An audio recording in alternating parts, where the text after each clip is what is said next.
In today's video, I'm going to teach you how to log out Outlook. Whether you are finishing up on a shared computer or switching accounts, properly signing out keeps your information private. We'll walk through Outlook on the web first.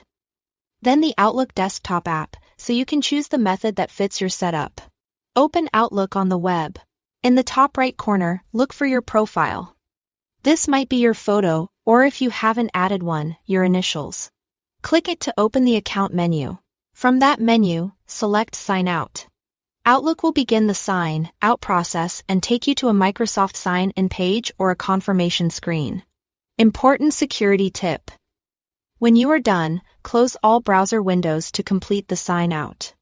Closing every window ensures other tabs can't keep your session active in the background. This is especially important on shared or public devices. If you had multiple Outlook or Microsoft tabs open, make sure each one is closed so your session ends cleanly. If you use more than one Microsoft account in the same browser, you may see a list of accounts after signing out. That's normal and simply reflects accounts you've used before. The key point is that your active Outlook session has ended. On shared computers, don't just minimize the browser.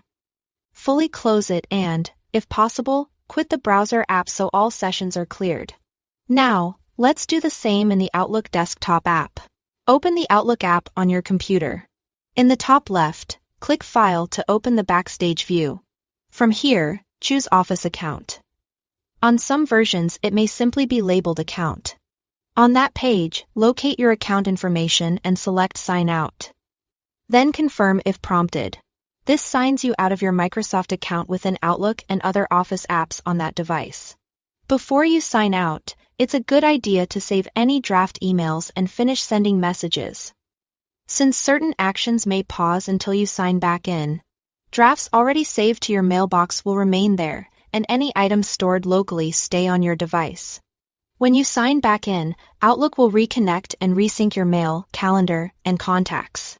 Interface labels can vary slightly depending on your Outlook version and license, but File, then Office Account or Account, is the path you are looking for. That's it. Thanks for watching.